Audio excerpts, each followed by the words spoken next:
जय सिया राम। अच्छे लोगों के साथ हमेशा बुरा क्यों होता है? गीता में श्री कृष्ण ने दिया अर्जुन को इसका जवाब। जी हाँ, अच्छे लोगों के साथ हमेशा आखिर बुरा क्यों होता है?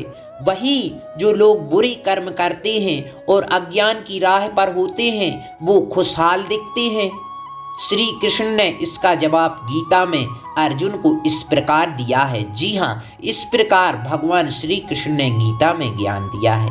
आपने महसूस किया होगा कि जो लोग अच्छे कर्म करते हैं वो परेशान रहते हैं, वहीं जो बुरे कर्म करते हैं वो खुशी की राह पर चलते हैं। अच्छे कर्म करने वाले परेशान होते हैं। आखिर उन्हें इतनी परीक्षा क्यों देनी पड़ती है, जबकि जो अधर्म की राह पर है वो खुश और जिंदगी का लुत्फ उठा रहे हैं?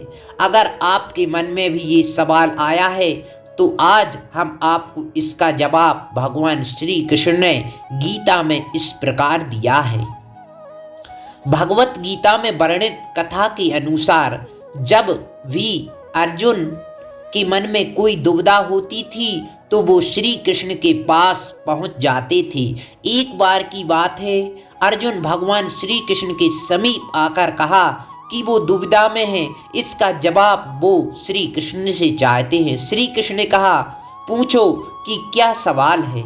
अर्जुन ने कहा, मुझे यह जानना है कि जो अच्छे लोग साथ हमेशा बुरा क्यों होता है, वहीं बुरे लोग खुशहाल दिखते हैं। अर्जुन के मुंह से ऐसी बात सुनकर श्री कृष्ण मुस्कुराए और कहा, मनुष्य जैसा सोचता है और महसूस करता है वैसा कुछ नहीं होता, बल्कि अज्ञानता की वजह से वो सच्चाई के समीप नहीं जाते।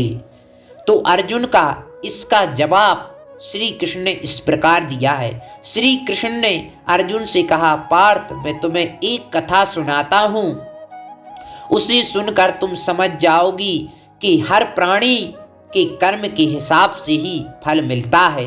हर किसी को अपनी राह चुनने का मौका देता है।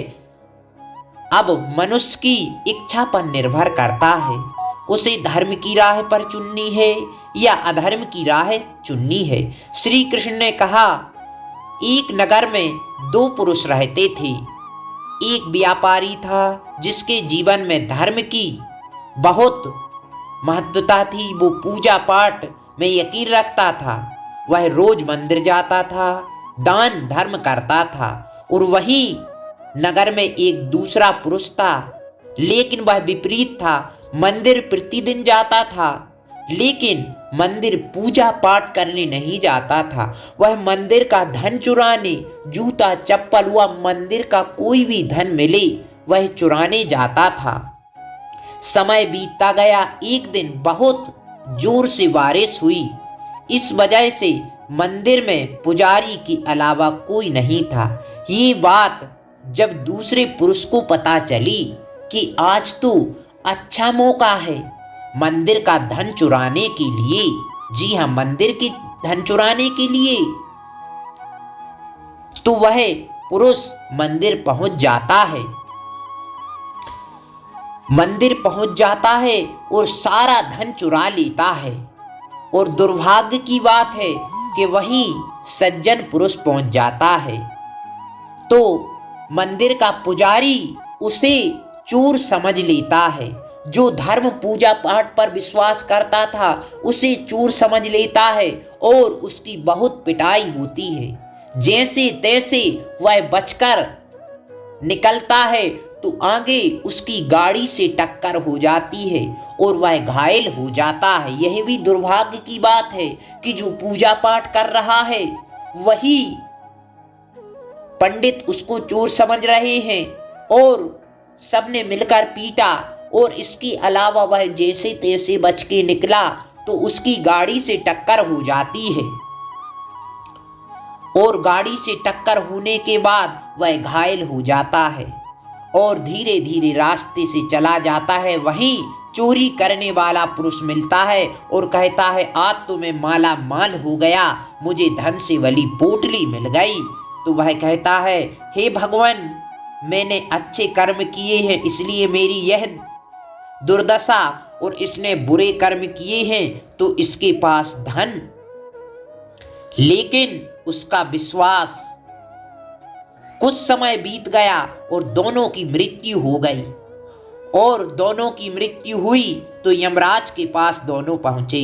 यमराज से उस सज्जन व्यक्ति ने कहा कि यमराज, ये भेदभाव कैसा? मेरे साथ जीवन भर मैंने धर्म किए हैं और मेरी दुर्भाग्य से ऐसी कठिनाई भोगी है, और इसने कुकर्म किए हैं और यह खुशहाल है। तो यमराज ने जवाब दिया, पुत्र, तुम गलत समझ रहे हो। जिस दिन तुम्हारी गाड़ी से टक्कर हुई थी वो दिन तुम्हारे जीवन का आखिरी दिन था, परंतु तुम्हारे अच्छे कर्मों की वजह से तुम्हारी सिर्फ एक छोटी चोट लगी है। तुम्हारी मौत एक छोटी घटना में टल गई।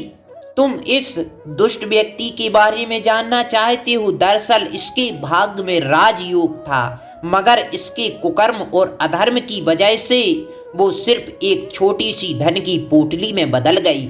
और अर्जुन को यकीन आया कि बुरे कर्म करने से बुरा नतीजा ही मिलता है और अच्छे कर्म करने से अच्छे। जय सिया राम। हमारी वीडियो पसंद आई हो तो एक लाइक, एक कमेंट तो बनता है। जय जय सिया राम।